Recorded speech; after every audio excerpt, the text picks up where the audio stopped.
Հայաստանա կենտրոն, ուրիշ, այդպես էլ այդ հայտականքը ռուսների առաջադրանքով է ժամանակ բոլշևիկները, իսկ այսօրվա ռևանշիստները, որոնք Հայաստանի Հանրապետության կառավարությունն էին գրավում։ Բարև ձեզ հարգելի հայրենակիցներ, մենք շարունակում ենք եւ շարունակելու ենք, մինչև չունենանք հրժզոր, կազմակերպված ուժեղ պետականություն, ուրեմն ըստ արժանբուն հայ ժողովրդի ավանդական արժեքների եւ հումանիստական կերպարի, բայց նաեւ մի պետականություն, որը շատ ուժեղ է ուրեմն նյութապես, ուժեղ է հոգեպես, բայց ուժեղ է ռազմապես։ Ես կարծում եմ, որ ով ինչ ուզում է ասի, ով ինչ ուզում է անի, իհարկե երկու պետություն դիմադրելու են կատարի, Ռուսաստանը եւ Ադրբեջանը, մենք պետք է ունենանք մեր չափերը գերազանցող ռազմական հզորություն եւ չզարմանանք։ Սա մեր ճանապարհն է, դրա շանսերը մենք ունենք, իհարկե տարածքը փոքր է, բայց մենք աշխարհասփյուռ ենք որպես ժողովուրդ եւ ունենք ահռելի պոտենցիալ։ Եթե մենք վարի տանք Սփյուռքի կագեբեյշնիկներին եւ Հայաստանի կագեբեյշնիկներին էլ աղբի մեջ սովետաշենի թաղենք, մենք շատ ավելի հզոր կլինենք, նույնիսկ ուրեմն Իսրայելն է։ Գիտեք ինչու, որովհետև Հայաստանը աստվածաշնչյան պետություն է եւ Հայաստանը առաջին անգամ աշխարհում հռչակել է իրեն քրիստոնյա պետություն։ Մենք ավանդականորեն եղել ենք, դիտվում ենք քրիստոնյա պետություն, այստեղ է մեր ուժը։ Ավելի այսինքն հոգևորն է հզոր, քան թե հզոր է նյութականը։ Նյութականը մենք ինքներս կստեղծենք, իսկ Աստված ձեզ զորավիք կկանգնի, որովհետեւ ունենաք այն Հայաստանը, որը ձեզ թողել է առնվազն դրտատմեց թագավորը Գրիգոր Լուսավորիչի հետ միասին։ Դա նշանակում է նաև մի օր մի քաղաքական աղբանոցում էլ կխեղդվի ուրեմն Գարեգին ուզուրպատորը, որը իր հարազատ ժողովրդ եկեղեցին գողացել է եւ ծառայեցնում է գողապետությանը եւ Ռուսաստանի շահերին։ Հոգևոր վերնախավ կոչված է Հայաստանի, այսօր քանի ուզուրպատորին չի գահանգեցարել եւ չի հարցը լուծել, նաեւ բանադրել եւ զբաղված է քաղաքականությամբ, նա արժանի չի Հայաստանի պետականությանը, երբ որ կանի, ուրեմն կլինի այնպես ինչպես մեր ուրեմն Էստոնիայի հոգևոր առաջնորդն էր, մենք արդեն օրինակն ունենք եւ այս 10 հոգևոր պետք է եկեղեցին փոկի Ռուսաստանի կագեբեի ջանգերից ծառայեցնի Հայաստանի պետականությանը։ Ուրեմն սա որպես նախաբան սիրելիներ։ Ուզում եմ ասել, որ երկու սինդրոմ, երկու բարդույթ մենք ձեզ հետ միասին պիտի հաղթահարենք, քանի որ ձեզ հետ միասին որոշել ենք պատմության փոշեկոլոր ուրեմն ճանապարհներին չկորչել, որն է դա ցեղասպանված ժողովրդի ուրեմն այդ կերպարը, իհարկե դա մեր ցավն է, բայց դա մենք պիտի հաղթահարենք, չմոռանալով ոչինչ, հանկարծ էլ ինչ-որ սրիգաներ չոռնան, թե այս է ցեղասպանություն մեր մոռանում են, ոնց որ իրենց ազգական ցեղասպանությունն է, այդ մեկը ուրեմն եւ երկրորդը բարդության այն մրուրը, որ մեր ճակատին գողապետությունը դաջեց իր հրամկազմով, Կրեմլից մինչև Ղարաբաղյան կլան պարագլուխներ, որոնք էլ այսօր հայտ են ներկայացնում Հայաստանի տերը նորից դառնալու, իբրև թե սեփականատերն էին, բայց դա ուզում են։ Կարծում եմ դա չի լինելու, որ իսկ եթե եղավ, մենք որպես ժողովուրդ կարծում եմ, որ արժի որ այլևս հայտ չներկայացնենք վերականգնման մասին ամոթ է։ Այսպես ուրեմն հիմա հիշեցնեմ, որ այսօր մեր ուրեմն պատմության տարեկան իմաստով վաղվա համար եմ ասում, մայիս 28-ի ամենափառահեղ էջն է, ես վաղը հռչակվելու է տարիներ առաջ 1918 թվականի մայիսի 28-ին Հայաստանի առաջին հանրապետության անկախությունը։ Կարծում եմ, որ այս տոնը իրեն հավասարը չունի նորագույն եւ նոր պատմության շրջանում։ Բոլորը ֆիկցիա են այս տոնի համեմատ, որովհետեւ պատկերացրեք հայ ժողովրդի գիգանտի թռիչքը ցեղասպանությունից, դավաճանությունից, ռուսական զորքի Հայաստանից փախուստից, թուրքերի հետ դավադրությունից եւ հայ ուրեմն այն հատվածների անդարբերությունից, որոնք ուրեմն հեղափոխությունով էին զբաղված, ռուսների համար հեղափոխություն էին անում, զբաղված էին չգիտեմ ինչ աղբով, ուրեմն մնացած ջանքերով, ջիգերով, դուք գիտեք, որ ուրեմն Սարդարաբադում եղավ աննախադեպ հաղթանակ, ցեղասպանությունից հետո նկատի ունեցեք եւ հրճակվեց Հայաստանի պետականությունը, որը ազատ անկախ միացյալ դառնալու հայտ ներկայացրեց 1919 թվականի մայիսի 28-ին չստացվեց, բայց կստացվի, ուրեմն Աստծո երևի թե վճիռը կա, որտեղ պիտի ստացվի, բայց դրա համար աշխատել է պետք, ուրեմն ժողովուրդ ջան, ես ձեզ քրիստոնյա ժողովրդավարական կուսակցության անունից դրա իրավունքը բնականաբար ունեմ, շնորհավորում եմ բոլոր մեր համագիրներին, բոլոր աշխարհում եք, որտեղ մեր հաղորդումը դիտում են աշխարհի բոլոր ծայրերում, նույնիսկ Ճապոնիայում, Հարավային Կորեայում եւ այլն։ Հյուսիսային Կորեայից տեղյակ չունեմ, երևի ուրեմն այնտեղ թե պարսպապատ բռնակալություն է, չգիտեմ, բայց շատ, այսպես Չիլիից եւ այլն, այլ է։ Ուրեմն բոլոր տեղերով Սաուդյան Արաբիայից հատկապես ուրեմն շնորհավորում եմ ձեզ մայիս 28-ի տոնի կապակցությամբ, սա մեր ժողովրդի հերոսականության, ոգորումի, ուրեմն ապրելու կամքի արխավճան է եւ մեր պետականության նոր շրջանի մեկնարկը։ Մայիսի 28-ով հայ ժողովուրդը ըստ էության հայկական լեռնաշխարհի արևելյան, հյուսիսարևելյան փոքրիկ մի հատվածում հանրապետությունը հռչակվեց 11 ուրեմն 1000 քառակուսի կիլոմետր տարածքի վրա մոտավորապես դժնդակ պայմաններով, բայց հռչակվեց եւ վերականգնվեց Կիլիկյան Հայաստան անկումից հետո Հայաստանի պետականություն, ուրեմն սա պատկերացրեք իրականում կարծում եմ յուրաքանչյուրիս համար իրական տոնն է, ինձ համար օրինակ մեր ամենապարայք տոնն է, ես առանձնապես նոր տարի կոչվածը հետ չեմ սիրում, բոլորը գիտեն, որովհետև մեր ժողովրդի մեջ ավանդույթ է խախտվել, որովհետև մեր ժողովուրդը ուրեմն միշտ փառահեղ կերպով հազարավոր տարիներ նշել է Քրիստոսի ծնունդը հունվարի 6-ին, ոչ թե նոր տարի։ Դե նոր տարին ամբողջական հասկանալի մի տոն է, որը սովետական իշխանությունը փաթաթեց մեր ժողովրդի եւ սովետական ժողովրդների վզին, եւ այսպես նոր տարի եւ այլն։ Ուրեմն սրանք ես պարտավորվել եմ վերադարձնել ձեր պատմական հիշողությունը, այն իրականությունը, որ ունեցել է Հայաստանը, որ ունի Հայաստանը, որ պիտի ունենա Հայաստանը։ Իրականում այդպես էլ կա, թե չէ, ուրեմն Սփյուռքում որոշ տեղերում, երբ ասում ես հունվարի 1, ասում են լավ դա ինչ տոն է, նոր տարի որս է, որովհետև Սփյուռքը նշում է, ավանդական Սփյուռքը նշում է հունվարի 6-ը, բայց ես այն իմաստով չեմ խոսում, որ հարաման եմ այդ տոնը ձեզ համար, բայց ես չեմ սիրում։ Իմ ամենասիրած մեծ փառահեղ տոնը մայիսի 28-ն է։ Ինձ համար դա տարիներ շարունակ եղել է, մնում է ուրեմն անգերազած մի բան, եւ դրա մեջ Արամ Մանուկյանի հսկա կերպարն է Հայաստանի Հանրապետության իրական հիմնադիրը, իրական ստրատեգը, իրական կամքը, ես կասեի իրականում Արամ Մանուկյանը հայ ժողովրդի կամքն էր, որ հայ ժողովրդին կարողացավ համախմբել եւ ամենադաժան պայմաններում, աներևակայելի միջավայրում ցեղասպանված եւ ցեղասպանության դեմ կռիվ տվող ժողովրդով հռչակեց Հայաստանի պետականության վերականգնումը առաջին հանրապետության տեսքով, այնպես որ երկու բաներ չմոռանաք՝ մայիս 28 եւ Արամ Մանուկյան, ուրեմն սրանք ուրիշ բաներ են։ Հիմա ինչ եմ ուզում ասել, ահա այսպես մեր ուրեմն ասեմ արդեն, որ սա հայացք Երևանից հաղորդաշարն է, եւ դուք տեսնում եք, որ մենք հետևողականորեն շատ մեր հասկացածի չափով, մեր կարողություններով եւ ձեզ հետ միասին տարիներ շարունակ պաշտպանում ենք Հայաստանի Հանրապետության շահերը։ Մենք բացառապես եւ հայտարարում ենք, ուրիշի նման բլեֆ չենք անում, կամ թաքնվենք, կամ ուղղ չասենք։ Մենք պաշտպանում ենք բացառապես Հայաստանի Հանրապետության շահերը։ Դրա համար բնականաբար քրիստոնյա ժողովրդավարական կուսակցությունը ոչ հյուսիսամետ է, ոչ հարավամետ է,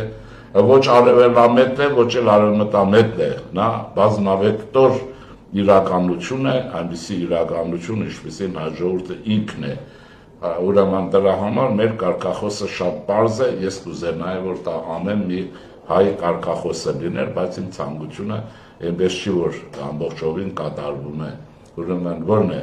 հայը պարտավոր է լինել հայամետ, ի ծննդե, որպես երախտի շնորհակալություն եւ պարտականություն իր ծնողներին, որտեղ ծագումը ծնողով է,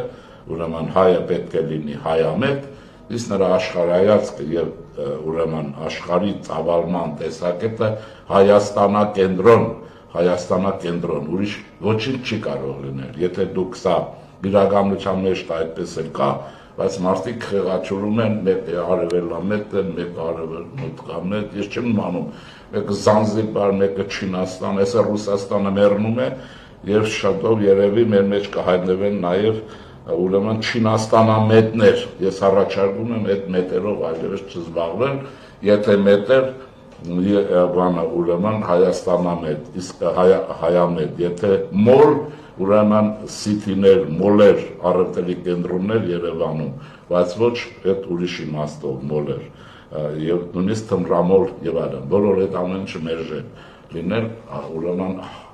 եթե գուզեք իսկական Հայաստանա մոլեր եղեք, այդտեղ է մեր ուժը, այդտեղ է մեր համախմբման միակ կետը,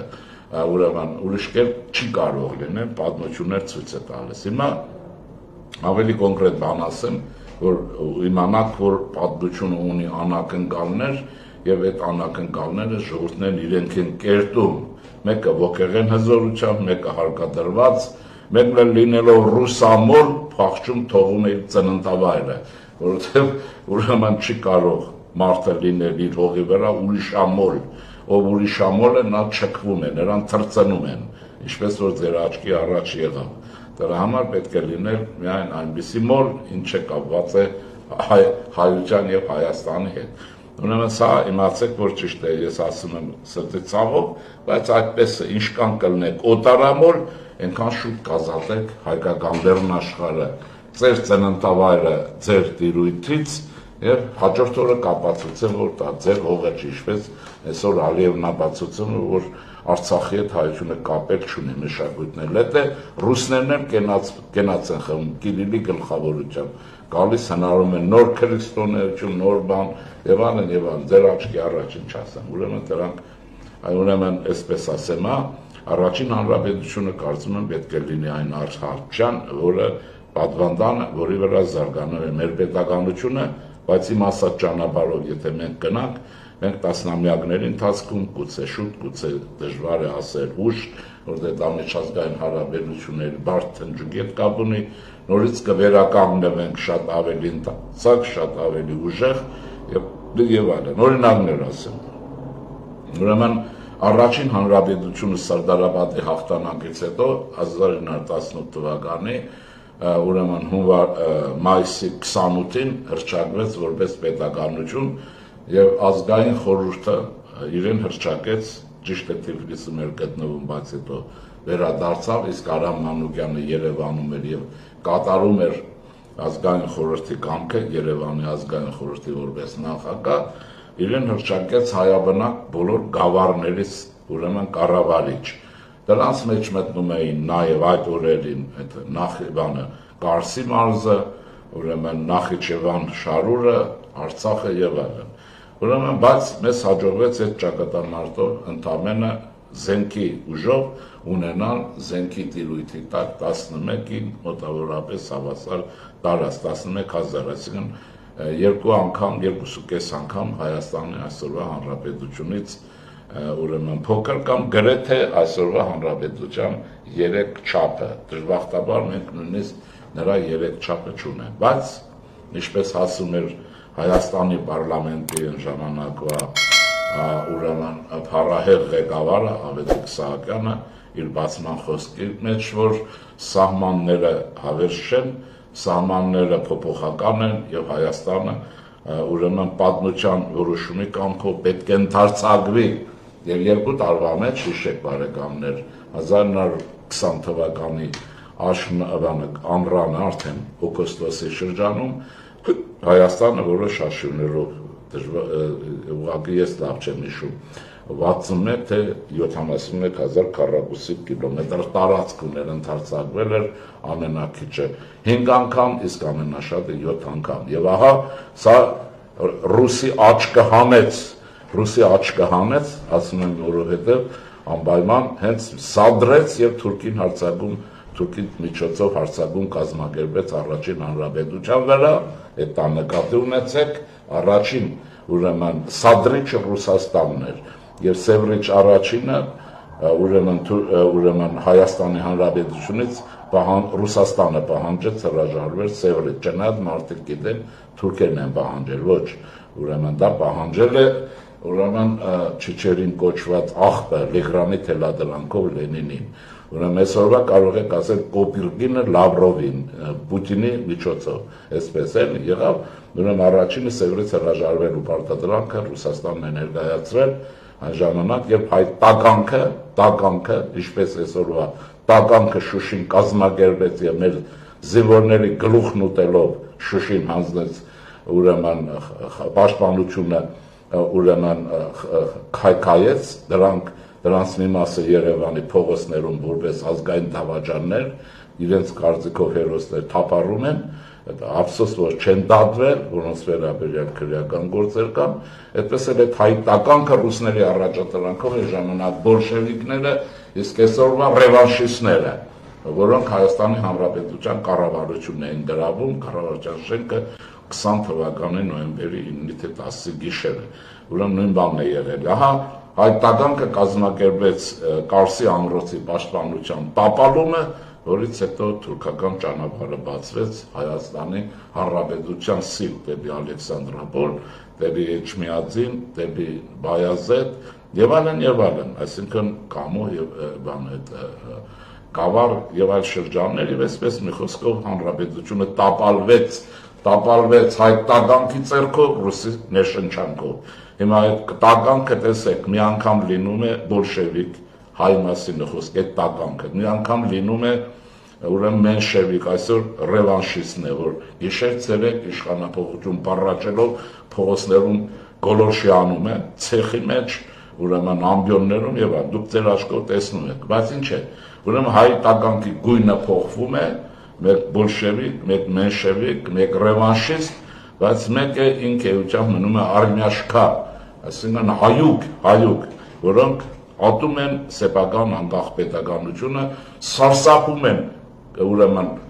սարսափում են անկախ ապրելու հնարավորությունից եւ պարտադրանք չի կարող լինել անկախ ապրել, բայց այդպես է ջուրջ։ Ուրեմն ուզում եմ ասել, որ եթե Հայր Աբրահամը էին ասում, ուրեմն Հայր Աբրահամը ժամանակին Երևանում հռչակեց ամենադաժան օրերին, որ Հայաստանի սահմաններն ընդարձակվելու են, 2 տարվա մեջ Հայաստանը 5-ից 7 անգամ աճեց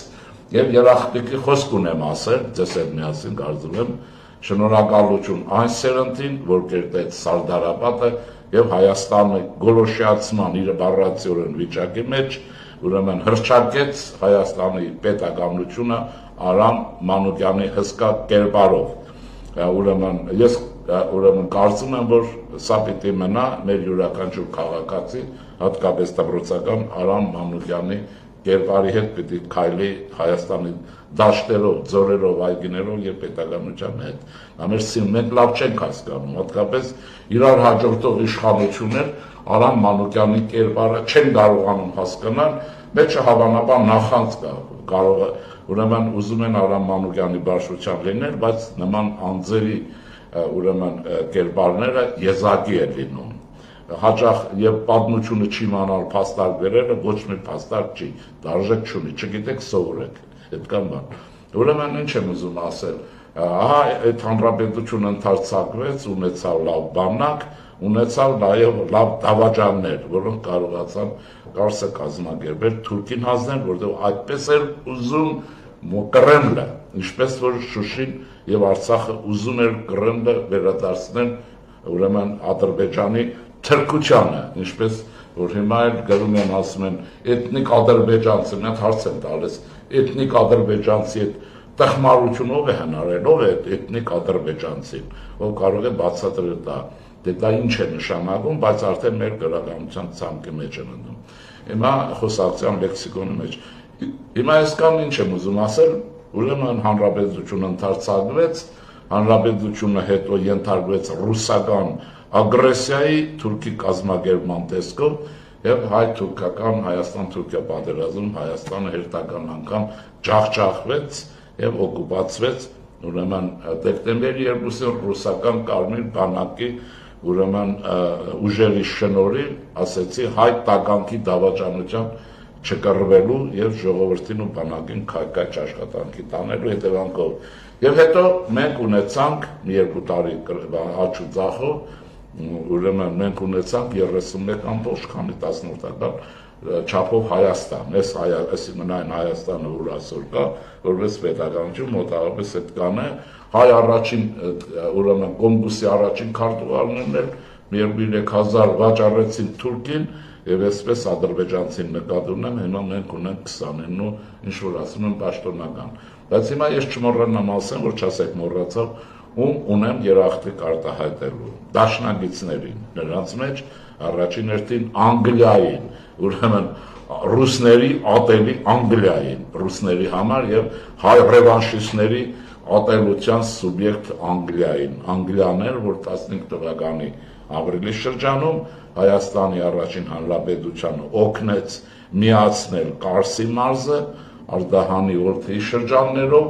եւ Շարուր Նախիջևանը նորից Անգլիայի կամքով անգլիական առաջնորդությամբ։ Հիմա ինչքան կարող եք ճագերտներում հայեք անգլիացիներին, որ ձեզ համար մեզ համար Հայաստան ընդարձակեցին։ Իհարկե չարեցին ծովից ծովը, բայց արեցին այդ կանը։ Այս ռուսը եկավ գլխներից տվեց արծվի նման տարավ որսը ձեռներից հետ եկավ եւ Հայաստանը սարքեց այդտեղ։ Երկրորդ մասն էլ ասեմ, որ դեպարեթե ասեմ, այսի 28-ը մեզ պարտավորեցնում է։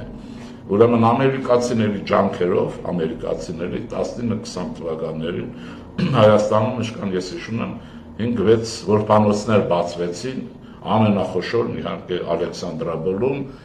ուրեմն եւ Ալեքսանդրապոլում հավաքվեցին հազարավոր հայ որբ երեխաներ, անտեր, անխնամ, ծնողազուրկ, հայրենազուրկ, որոնց ամերիկացիները հավաքեցին, ուրեմն մաքրեցին, լողացրին, հագցրին, գերագրեցին, պատկերացնում եք, գիտեք այդ ցեղասպանության արհավիրքը եւ դրա նկարները, լուսանկարները տեսել եք, եւ հասակ տվեցին մինչեւ 26 թիվ։ Նաեւ առիթ էին ստեղծում ամուսնությունների, որպես այ ժողովուրդը նորից բազմանալ, եւ ահա ամերիկացիների փրկած, ամերիկացիների փրկած այդ զույգերի նոր սերունդները մեռնում են որպես Ռուսաստանի ստրուկներ, գնում եւ քվեարկում են Ռուսաստանի տեխնազոյի օգտին Վարդանիկի հետևից, հարտոկոսանոց բան եմ ասում, սա խայտարակություն է, բայց ամերիկացիներն եղանալ չգիտեն, ամերիկացիներ շարունակում են օգնել այնքան, ինչքան ուզում են, մանավանդ Ռուսաստանի դաշնակից պետությանը, ֆրանսիացիները տեսեք, օգնում են իրենց թշնամի հաշվող Ռուսաստանի դաշնակից Հայաստանին, բարադոքս է, չէ՞, տեսնում եք, թե ինչեր են կատարում, այսպիսի բան է Ժորժան, հիմա սրանից անցնեմ մի բանի, որ ես որ չեմ ուզում երկարացնեմ, ես առաջարկելու եմ, եթե ինձ գլսեք դաշնակներ, ռամկավարներ, հնչակներ, մնչակներ, ինչ որ գաք աշխարհում, այսօր մի բաժակ վերցնեք եւ ուրեմն բաժակը բարձրացնեք ոչ թե նոր տարվա առիթով անհասկանալի ասեցի, ոչ թե կարող եք երջող սեղան, թեթև սեղան, բայց մի բաժակ եթե ունեք հայկական կոնյակ, որովհետև դա է մեր բրենդը, ոչ թե ռուսական արաղ, օրաղ, եւ ոդկա, մոդկա եւ այլն, կամ գինի, կամ հայկական կոնյակ, մի բաժակ բարձրացնեք Հայաստանի Հանրապետության ուրեմն ծագման առիթով իրար շնորհավորեք եւ դա իմանաք, որ այդ հանրապետությունը ոչ դաշնակներին է եղել, ոչ ուրեմն արևմտահայերին, ոչ արևելահայերին, ոչ ռամկավարներին, ոչ հնչակներին, ոչ մնչակներին, ոչ մեկինը չի, դա հայ ժողովրդի հավաքական կռվի արդյունքն է եւ հիշեք նաեւ ուրեմն Արամ Մանուկյանին մի տեսեք, որ նա իհարկե դաշնակցական է եղել, նա դաշնակցության ղեկավար գործիչներից է եղել, բայց այդ ժամանակ Հայաստանում ով դաշնակցական չէր, Թումանյանն էր դաշնակցական, Ավետիք Իսահակյանն էր դաշնակցական, որ գիտեք, Լևոն Շանթն էր դաշնակցական, այսինքն նորմալ մարդիկ, ովքեր դրվում էին Ազատության Հայաստանի համար, կռվում էին այդ կուսակցության ղեկավարությամբ։ Ինձ մոտ ասեք, էսի չասել այս մարդը։ Ես այս պատմական ճշմարտությունն եմ վերում, բայց երկրորդ մասը իհարկե հիմա հարց ունեք, նայեք դրանք ինչ կապ ունեն այս դաշնակների հետ, որոնք Հայաստանը տերորի են ենթարկում եւ կռիվ են տալիս Հայաստանի պետականության դեմ։ Ես կարող եմ ասել, ոչ մի կապ չունեն, դա նմանություն ուրիշ է։ Դաշնակցությունը չուներ օրիենտացիոն քաղաքականություն, սրանք ռուսական ճահիճիկ չեն ուզում դուրս գալ, օրիենտացիա ունեն։ Եվ այլն, էլի բերեք, բայց տոնական օրը դրան չխառնենք։ Եվ սա կուսակցություններին չվերագրենք, որովհետև այնտեղ տասնյակ հազարավոր մարդիկ էին, որոնք կռվում են Հայաստանի Հանրապետության համար եւ կերտեցին այդ հանրապետությունը եւ այդ հանրապետությունը այն վեմն է, ուրեմն պատվանդանը, որի վրա բարձրանում այսօրվա Հայաստանը։ Ես վստահ եմ, որ Հայաստանը, եթե մենք կամք ունենք, գնալու է պատմության արդարությունները հաղթարելու ճանապարհով եւ այլն եւ այլն։ Եվ կոնկրետ ասեմ հետեւյալը, դուք հիմա տեսնում եք, թե ինչպիսի հաջողություններ ունի առաջին մեր պետականությունը մեր օրերին։ Տեսնում եք ինչպես են Լավրովները գալիս գնում ողբի համար, որովհետև Հայաստանը իրենց իմացած Հայաստանն այլևս չկա։ Իրենց դավաճանած հայ ժողովուրդը այլևս այն ժողովուրդը չի։ Նույնիսկ Արցախահայության ես չեմ էլ կասկածում, որ հիմնական զանգվածը այլևս Ղարաբաղցին չէ, ռսաստրուկ եւ ռսախոս ու ուրեմն չգիտեմ ինչ։ Հայ ժողովուրդը փոխվում է, հայ ժողովուրդը պատմության իմ շփումները ցույց են տալիս, որ մեր ազգաբնակչությունը տեսնում է իր աչքերով եւ թքած ունի Լավրովների եւ ուրեմն Զախարովների զախարության վրա, որոնք խերթական խեղկատագություն են կազմակերպել եւ դիմում են ուրեմն մարդասիրական օգնություն են ուղարկում, սա զավեշտ է Ղարաբաղցիներին ուզում են ուղարկեն, հայրենազրկեցին, հիմա այսպես ասած մարդասիրական օգնություն են ուղարկում։ Ես առաջարկում եմ բոյկոտել դրանց տված ամեն ինչ։ Իհարկե հասկանալի է, թե ինչու է Կրեմլը որոշել մարդասիրական օգնություն ուղարկել Ղարաբաղցիներին։ Դեռ նախ խոսք է տվել, չուղարկել, էդ էլ ասեմ։ Հիմա հարց է, ռուսը ուր, որպես իշխանություն, պետություն, մարդասիրությունն ուր, ռուսի մտադրությունը դավադրությունն է, ընտրությունները մոտենում են, տարի է մնում մոտավորապես եւ ահա նա պետք է կաշվից դուրս գա եւ փրփուրը բերանին աշխատի հայ ժողովրդին պարակտված պահել Ղարաբաղյան կլանի պարագլուխների գլխավորությամբ, որոնց ուրեմն ստրուգները Կրեմլում հերթ են կանգնում, գնում են պատի մոտ, վստահ ես կարող եմ ասել, ստուգեք, գնում են Կրեմլի պատը համբուրում, գալիս ասում են Պուտինի հետ ենք հանդիպել, կամ Պուտինի չգիտեմ ինչն ենք որտեղին են ձեր տվել։ Պուտինը բանուկորդ չունի ժամանակ ուկրաինացիները դրած մաշկում են, գիտեք արևմտյան երկրները հեռահար հրետանին օգտագործելու հրթիռային սիստեմներ իրավ, ուրեմն բանուկորդ չունեն Ղարաբաղյան կլանի պարագլուխներով պետք է զբաղվեն։ Իհարկե զբաղվում են, սրանցով ես վստահ եմ, որ զբաղվելու են, բայց նրանցով զբաղվելու են Բաքվի բանդապանները, հերթական էտապը լինելու է Բաքվում վերջացնել իրենց օրերը։ Զալլա չունեն, Պուտինը շշմելու է, Պուտինը բանուկորդ չունի, Մոսկվայում գնում են, ասում են Պուտինի բունկերն էլ հայտնի չի, հաղորդումները նայեք, Կուրսկի մարզում ինքնաուղղաթիռը խփել են, հիմա պարզվում է, որ այդ սուտ ուղղաթիռ եղել, այդ մարդը բունկերից դուրս չի գալիս չխփեն, սրանք գնում են Ղարաբաղցիներին, ես Արցախահայ նկատ չունեմ, պարագլուխներին, գնացին, գնում են այդ եմ ասում, գնում են այդ Լենինի Արցախի մազալեի մոտ ձեռները տնում են մի քիչ քարից դիզում նկարվում են, ասում են գնացել են Կրեմ, բան չանեք, ուրեմն այդ զավեշտա խաղերին չընթարվեք, կլանը չի անցնելու, մենք ձեզ այդ միասին տապալելու ենք կլանի քաղաքական ոսկյունը, որի հետևից ռուսական ցից կա,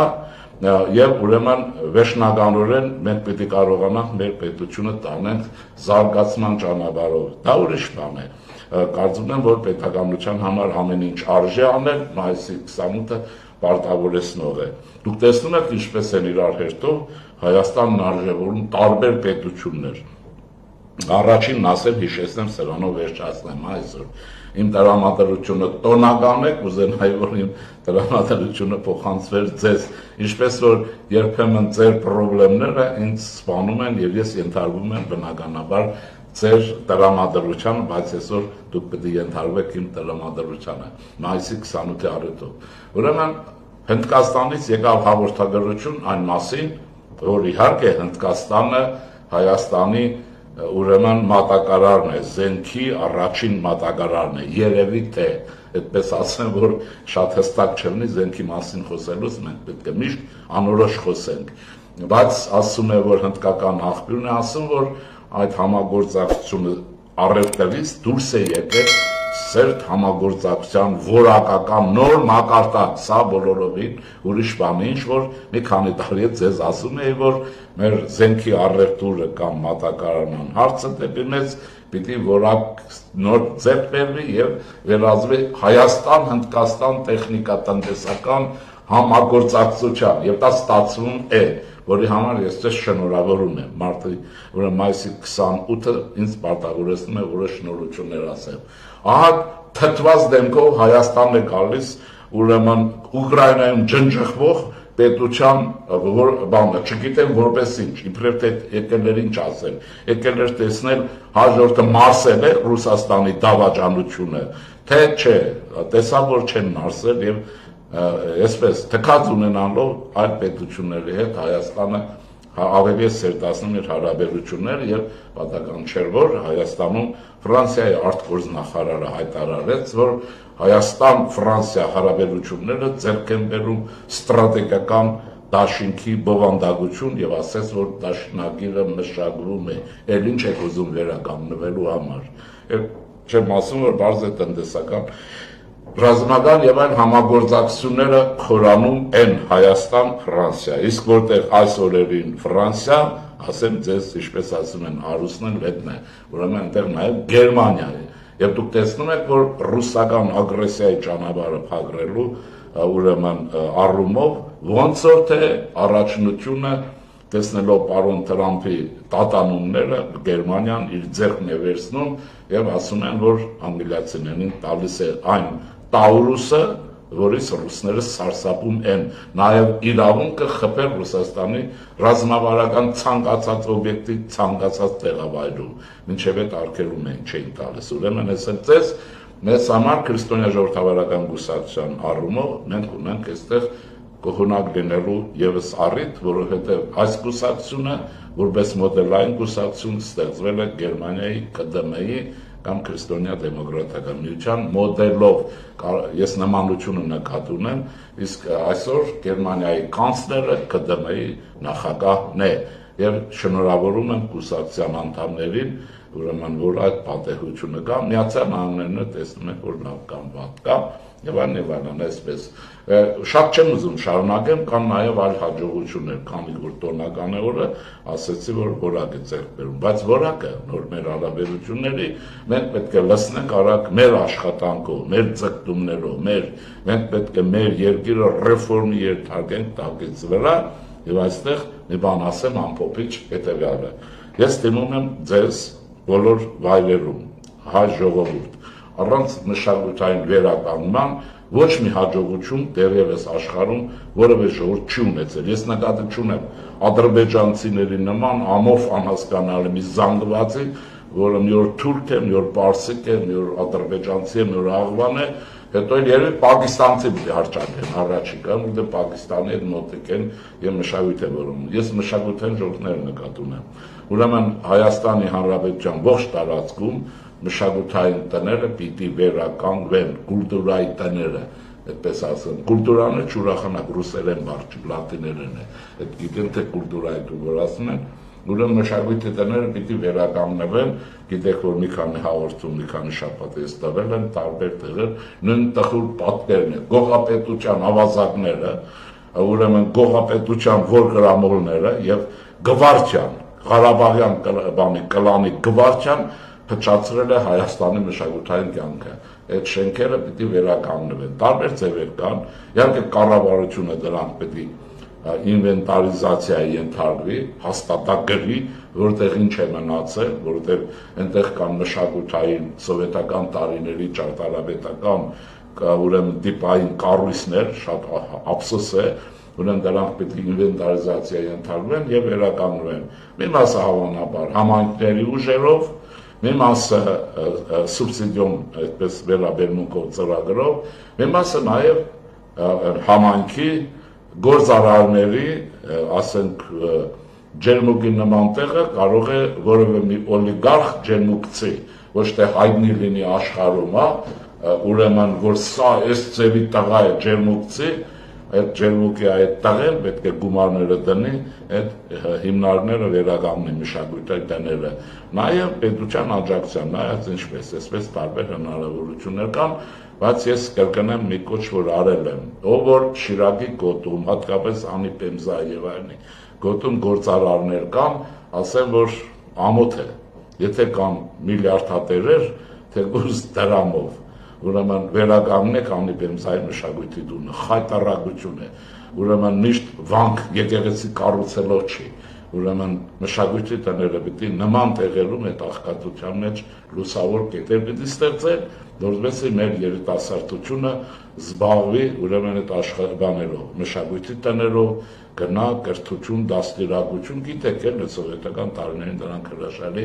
օբյեկտներ են, ամենալավը իհարկե Երևանի Պիոներ պալատն էր, որտեղ ամեն ինչ կար դրա համար։ Նաև համայնքների ղեկավարներին եմ ուզում ասել, բայց ես ցավը տանեմ, այդ ինչ դժվարություն կա բնակավայրերում ամենապրիմիտիվ ձևով ֆուտբոլի դաշտեր մաքրելը, նույնիսկ ձեռքով կարելի է մաքրել, հենց Անի Պեմզայի համայնքապետ ունեն ինչ ունեն, լավ մշակույթի տուն իհարկե ձեր ուժերի մեջ չի, դուք չեք կարող վերականգնել, բայց դուք չեք կարող գոնե շաբաթօրյակով մշակույթի տան կողքի ֆուտբոլի դաշտը, որ հրաշալի դաշտ է կանաչած մի հատ քարից ու աղբից մաքրեք, դուք դա չեք կարող անել, չեք կարող ձեր երիտասարդների համար այդքան լավություն անել, լավ այդ ուտելն իշքան ուր եք հասնելու, այդ որ ուտում են, ես չգիտեմ եթե կերել են թե չէ, բայց վստահաբար համայնքի ուժերով մի օրում, երկու օրում կարելի է մաքրել դաշտերը, այդ երեխեքը ձերը չեն, կարելի է այստեղ նստել Վանի մասին երազել, այստեղ նստել Երևանում, Երզրումի պատերի տակ կռիվ տալ աղթամարի համար, սարքեք մի հատ ձեր քթի տակ եղած միջավայրը, ձեր հրաշալի երեխաները, որ մի քիչ շորերը մաքրեն, մի քիչ քթները մաքրեն, ֆուտբոլ խաղան, ուրախանան, ուրեմն այս բոլորը գիտեք ինչ կա, ոչ շատ բաներ կան, որ հենց այնպես կարելի է անել, ուրեմն խնդիրն ինչ է, մշակույթի տները պիտի վերականգնվեն, պետությունը պիտի պլանավորի, ենթադրենք եւ այլն, եթե մենք եղանք խորհրդարանում, սա պետական ծրագրի է վերածվելու, բայց հնարավոր նաև մշտաբանի ֆուտբոլի դաշտեր, չգիտեմ ինչեր, փոքր վոլեյբոլի եւ այլն, ես ձեզ ասեմ, մենք պետք է ունենանք զանգվածային ֆիզկուլտուրա, ոչ թե պրոֆեսիոնալ, պրոֆեսիոնալ սպորտ պետք է ունենանք, թող փող աշխատեն, բերեն, թող Զանզիբարից 40 հատ նեգր բերեն կամ սևամորթ կարմրախայտով եւ Հայաստան ունենա ֆուտբոլ, դա ֆուտբոլ է թե չէ կամ Հայաստանի ինչ կապ ունի չգիտեմ, բայց առաջին հերթին մեր երիտասարդությունը պետք է զբաղվի, պատանիները պիտի զբաղվեն, պիտի խաղան, ուրախանան եւ այդ տարիները կորչում է։ Նաեւ մի պետական վտանգ ունի մեջը։ Դուք գիտեք, որ երևի թաքցնում են չեն խոսում։ Այդ նարկոտիկները, տարբեր կարգի թմրանյութերը ողողել են Հայաստանը։ Եվ դուք գիտեք, որ դրա զոհ են դառնում միջին տարիքի մեր երիտասարդները, ավելին ասեմ, ուրեմն քանի որ պարապ են, նաև սիգարետ ծխել եւ այլն, դուք դա չեք տեսնում համայնքապետեր, բայց ձեզ կոտորում եք, որ դառնաք ավականի եւ դառնաք համայնքապետ, մանավանդ սուտ խոսելով այդ օրերին մեռնում եք, չնեղանաք, որ էս եք անելու են եք անելու, նա շաբաթ համապետական բերեք շաբաթօրյա կազմակերպեք, մեր երիտասարդներին տվեք հողակտորներ, եթե չեք գողացել ու կերել, որտեղ տեղեր կան, որ կերել են մարդիկ, հողն ու քարը, կերել են, դե ինչ են, ձեր հոր գերեզման եք սարքելու, ուրեմն այս բաները արեք, մենք պետք է անենք եւ ժողովրդով դի վերականգնվեք, հերիք է ցույց տակ ուրիշ ժողովուրդների զարգացած վիճակը, տուններ գլակ խելագարվեք դոլարի համար Ռուսաստան երկրպագելով, այս բոլորը հիվանդություններ են, բարեկամներից չնեղանաք, ուրեմն երկու խնդիր ունենք մշակույթի տներ, ֆուտբոլի դաշտեր, վոլեյբոլի դաշտեր նայած որտեղ ինչ կա, բոլոր տեղը չասեք Հայաստանում հող չկա, քարի վրա էլ կարելի է որտեղ չգիտեմ ինչի թենիսի դաշտեր ստեղծել, նայած ով որտեղ, բայց զանգվածային մեծ ֆիզկուլտուրա է պետք, սպորտը ձեր գործն է, Հայաստանը սպորտն է, տեսնում եք, ուրեմն կոտորում են հերթական ուրեմն կոմիտեներ, որովհետեւ Հայաստանը ունենա ֆուտբոլ, բայց մաֆիոզ խաղերը թույլ չեն տալիս հավանաբար, դժվարանում եմ ասել, բայց մինչև այդ հարցերը լուծելը, մինչև Եվրոտեսիլում հաղթելը շատ ավելի լավ կլինի, որ մեր մշակույթի տները հնչեն մեր երեխաների, մեր փոքրիկների,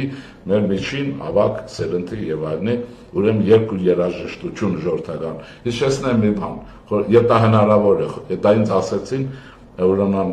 Ջերմուկի Կեչուտ գյուղի, երբ որ նայում էինք այն ավերակը, որ դարել է, աչքերը համացած կաշենք, որպես մշակութային տուն, որ այստեղ ասում է գյուղում կազմակերպում էին պիեսներ էին ցուցադրում, թատրոն էր գալիս եւ այլն եւ այլն։ Դուք կարծում եք ուրեմն այդ բոլորը վերացել է, չի վերացել։ Ես էլ եմ հիշում 10-րդ դասարանում, ես իմ հայրենի գյուղում իմ ընկերների հետ ուսուցիչների օգնությամբ Մաջադյա գյուղ, որտեղ եք հարցնում եք, ես կազմակերպել էի մեր չափով թատրոն էին խաղում, պատկերացնում եք, հիմա ու մարդիկ չեն փոխվել, մարդիկ ագահության մեջ են խոր, ռուսա չտեսները դարձել են հիմա դոլարա չտեսներ, շատ բան չի փոխվել, այսպես ուրեմն հայ ժողովրդի դեմ ռուսերենով կռիվ տվող զանգվածը հիմա անգլերենով է կռիվ տալիս, տեսնում եք ինչ-որ բառեր են օգտագործում, բառաչում են ռուսերենից պրծանք ենկանք անգլերենի ցանցը, ուրեմն դա ոչ թե անգլերենն ու ռուսերենն է մեղք ունենալ ծեր օտարամոլություն, օտարասիրություն, նաև տգիտություն, ասել, որ տգիտությունը սեփական լեզուն մշակույթը չիմանալը, մնացած ձեռք բերել, ուզում եք իմացեք, ուզում եք չէ, իհարկե շատ լավ է որ իմանաք հատկապես անգլերեն, բայց ուրեմն տգիտության չափը չափվում է հայերեն լեզու չիմանալով եւ այով խոսելով, ուրեմն խոսեք հայերեն նորմալ միջին հայերենով, որ իրար հասկանաք էլի ոնց ասեմ, ափսոս է լեզուն լեզվի համար է, եւ այսպես ավարտեմ խոսքս դրանով, ոնց որ թե ծրված սկսվեց, ասել եմ կրկնել Չերչիլի հայտնի խոսքը, ասում էր իր բաշխաբանին, ռազմական նախարարին, ասում էր սիրելիս, դե նրա ասածը մահ էր արդեն գործից ազատելու են, ասում է, եթե դու Անգլիայի մշակույթի համար չես կռվելու, ինչի համար ես կռվում, ինչ ես ուզում, որն է այդ Անգլիան, ես էլ եմ ձեզ ասում, Շեքսպիրը չի, հիմա ասում եմ, եթե դուք Պետրոս Դուրյանի լեզվի, Պետրոս Դուրյանի մեծարենցի բանաստեղծության համար Հայաստան չեք ստեղծում, ինչի համար եք ստեղծում, ինչ եք ուզում, այսպես ուրեմն, վստահ եմ, որ մենք մեր գիտակցությունը կփոխենք եւ մեր արժանապատվությունով կվերադառնանք պատմության նոր թատերաբեմ, նոր հզորությունով եւ դա մեզ պարտավորեցնում է մայիս 28-ը եւ նրա օրը։ Ստեսություն ձեզ, չմոռանաք, մի բաժակ եք վերցնում եւ Արամի եւ Հայաստանի առաջին հանրապետության օրն եք նշում վաղը։ Ստեսություն ձեզ։